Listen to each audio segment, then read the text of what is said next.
গত কয়েকদিনে রাজ্যের একাধিক জায়গা থেকে পুলিশের জালে ধরা পড়েছে একাধিক বাংলাদেশি অনুপ্রবেশকারী। এবার একেবারে খাস শিয়ালদা স্টেশন চত্বর থেকে অবৈধভাবে ভারতে ঢুকে পড়া এক তরুণীকে গ্রেপ্তার করল পুলিশ। ধৃত বছর 20 তরুণীর নাম বেবি বিশ্বাস।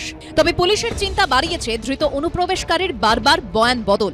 সূত্রের খবর, গত 2-1 দিন ধরে শিয়ালদা স্টেশন চত্বরে সন্দেহজনকভাবে ঘোরাফেরা করছিলেন এই তরুণী।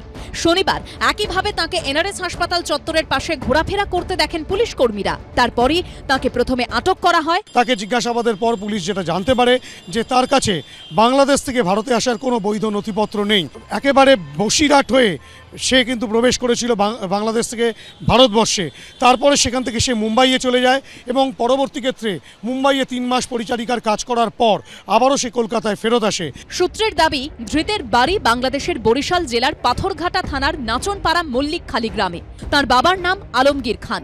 ভারতে আসার পাসপোর্ট, ভিসা বা কোনো রকম বৈধ নথি ধৃতের কাছ থেকে মেলেনি। পুলিশ সূত্র বলছে, ধৃত তরুণীকে জেরা করে জানা গেছে উত্তর 24 পরগনার বসিরহাটে ভারত বাংলাদেশ সীমান্ত দিয়ে আব্দুল শেখ নামে এক আত্মীয়ের সঙ্গে অবৈধভাবে সীমান্ত পেরিয়ে এদেশে ঢুকে পড়েন তিনি। কিন্তু কতদিন আগে তা নিয়েই এখন ধন্দে তদন্তকারীরা। পুলিশ সূত্রে দাবি, বারবার বয়ান বদল করছেন ধৃত। কখনো বলছেন মাত্র 3 দিন আগে তিনি ভারতে এসেছেন, কখনো সেটা বেড়ে 12 দিন হচ্ছে। আবার কখনো চাঞ্চল্যকর বয়ান দিয়ে বলছেন আজ থেকে 3 মাস আগে তিনি ভারতে ঢোকেন। এক আত্মীয়ের সহযোগিতায় মুম্বাইয়ে চলে যান এই তরুণী। সেখানে গিয়ে পরিচারিকার কাজও শুরু করেন। কিন্তু সেখানে অবৈধভাবে ভারতে ঢুকে পড়া বাংলাদেশের নাগরিকদের খুঁজে বের করার ধরপাকড় শুরু হতেই ধরা পড়ার ভয়ে ফের ট্রেনে চেপে মুম্বাই থেকে হাওড়ায় চলে আসেন। আব্দুল শেখ নামে যে আত্মীয়ের সঙ্গে ধৃত তরুণী ভারতে প্রবেশ করেন, সে কোথায়, কি তার পরিচয়, সে কি ভারতীয় না বাংলাদেশের নাগরিক?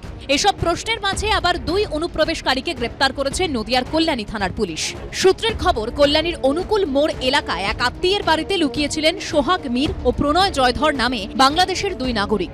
কিন্তু অবৈধভাবে বাংলাদেশের নাগরিকরা কি করে সীমান্ত পেরিয়ে ভারতে ঢুকে পড়ছে, এ নিয়ে সম্প্রতি বিএসএফকে আক্রমণ করেছিলেন মমতা বন্দ্যোপাধ্যায়। এখানে গুন্ডা পাঠিয়ে দেওয়া হচ্ছে, বর্ডার দিয়ে খুন করছে, চলে যাচ্ছে, এইরকম লোক পাঠানো হচ্ছে।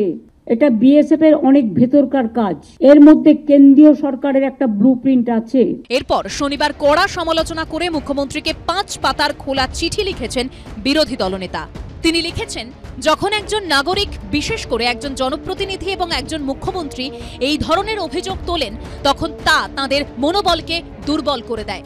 শুভেন্দু অধিকারী লিখেছেন, আপনি যেভাবে সীমান্তরক্ষী বাহিনীকে দায়ী করেছেন তাতে আপনার নিম্ন রুচির রাজনীতি পরিলক্ষিত হয়েছে। এর আগে উনি বলেছিলেন 21-এর ভোটের সময় কেন্দ্রীয় বাহিনীর উপরে বটি, ঝাঁটা এসব নিয়ে আক্রমণ করতে বলেছিলেন।